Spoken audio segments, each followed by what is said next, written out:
Tiongkok sejak 5.000 tahun yang lalu hingga tahun 1978 merupakan negara miskin yang sering dilanda resesi kemanusiaan baik disebabkan oleh peperangan atau gagal panen yang menyebabkan kelaparan. Tetapi sejak tahun 1978 hingga saat ini, Tiongkok menjadi salah satu negara besar atau big country dalam perdagangan dunia dan berusaha mendekati Amerika dalam kekuatan militernya Amerika agar dapat menyebut dirinya negara superpower. Apa yang Tiongkok lakukan? Apa mereka bisa menjadi negara superpower? Kita pelajari sejarah mereka yang seakan menjadi pola dan karma jalan hidup negara Tiongkok. Kita semua tahu seperti bangsa Mesir, Nordik, Barat India, dan Nusantara, bangsa Tionghoa adalah bangsa yang memiliki jejak peradaban yang cukup tua di dunia, yaitu sekitar 5.000 tahunan. Sama halnya dengan bangsa Mesir yang berawal dan ditopang kehidupannya oleh sungai Nil, bangsa Tionghoa berawal dan ditopang kehidupannya oleh sungai Kuning atau Huanghe dan sungai Yangtze. Kalau Nusantara adalah bangsa pengendali lautan, samudera, dan selat, negara maritim Nusantara sejarah aslinya.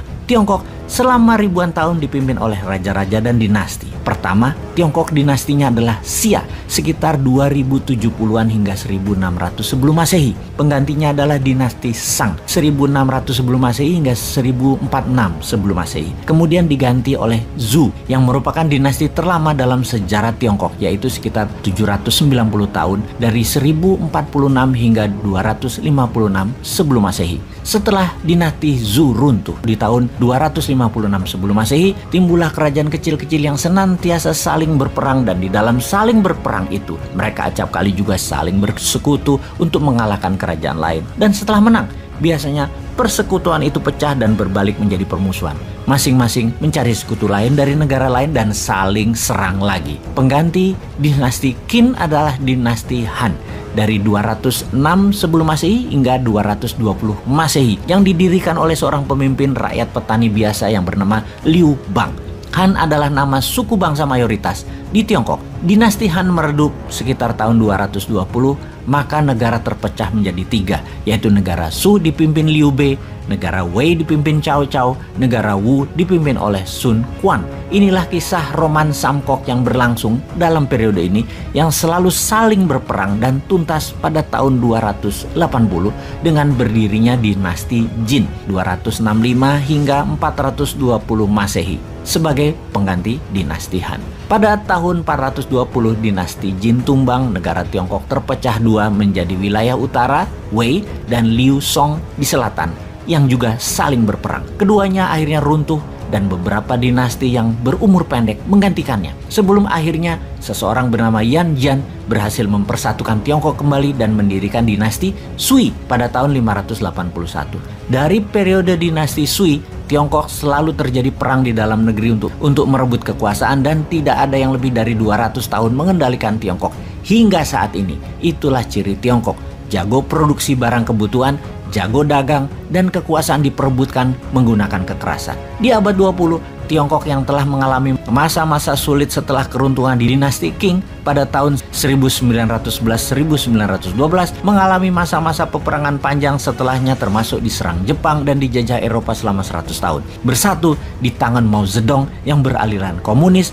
membantai habis sistem kerajaan dan sistem pemerintahan patronase. Tiongkok di tangan bapak modernisasi kemudian, yaitu Deng Xiaoping pada tahun 1978 mulai menggeliat dari tidur panjangnya. Deng mempunyai visi dan misi jelas, yaitu membuat Tiongkok menguasai dunia dan mulai menjalankan program-programnya, yaitu membuka diri dan memodernisasikan Tiongkok dalam segala bidang, terutama bidang ekonomi, bidang militer, dan teknologi tinggi. Selama 4 dekade terus-menerus, Tiongkok di masa kini telah menjelma menjadi negara adidaya baru yang kemampuannya dalam segala bidang sejajar dengan Amerika. Belum pernah terjadi dalam sejarah sebuah bangsa di dunia seperti yang sekarang sedang terjadi dilakukan oleh bangsa Tiongkok, di mana di tahun 1978, Tiongkok adalah salah satu negara termiskin dan terbelakang. Hanya dalam tempo 40 tahun saja telah merubah menjadi negara adidaya dan menjelma menjadi raksasa ekonomi dunia. Kekuatan militernya meningkat dan menguasai hampir seluruh teknologi tinggi di dunia. Tiongkok kedepannya bercita-cita mengungguli Amerika Serikat dalam berbagai bidang dan akan menjadikan dirinya negara terbesar dan terkuat di dunia. Itulah Zhongguomeng atau China Dream yang diprakarsai oleh Xi Jinping, presiden saat ini. Lalu Indonesia ke depannya bagaimana? Pastinya jangan terpesona dengan Tiongkok dan jangan mau jadi babunya Tiongkok. Juga jangan terpesona dengan penghisap darah yaitu Amerika. Tiongkok akan jadi negara yang selalu berperang di dalamnya. Tiongkok selalu menjual diri mereka dengan propaganda agar terlihat hebat, seperti halnya negara-negara beraliran komunis dan otoritarian lainnya. Kalau Amerika itu negara swasta, juga suka perang negara itu. Faktanya saat ini adalah keduanya perlu bahan baku sumber daya alam dan perlu pangan. Kerjasama dengan keduanya, negara Indonesia harusnya dari sisi kesejajaran, saling hormat, bukan mengemis hutangan, bukan jualan barang produksinya mereka, bukan sumber daya alam kita disedot oleh mereka. Jangan seperti selama ini kita kalah dagang, kalah wibawa, kalah bersaing, dan kalah tawar. Sungguh, pola Tiongkok itu kuatnya sebentar, terus perang lagi di dalamnya, saling sikut dan saling bantai. Kita kembali ke Indonesia sekarang. Pastinya dalam 20 tahun terakhir ini, Indonesia pemerintahannya berciri miring ke Amerika atau miring ke Tiongkok, yang membuktikan satu hal, belum bisa membawa kesejahteraan bagi rakyat dan belum bisa membuat negara berdaulat. Salah satunya adalah belum bebas hutang. Tidak ada satupun pejabat dan pemerintahan yang terbukti membuat bangsa dan negara Indonesia menjadi negara besar sejajar dengan keduanya atau menjadi lebih kuat dari keduanya.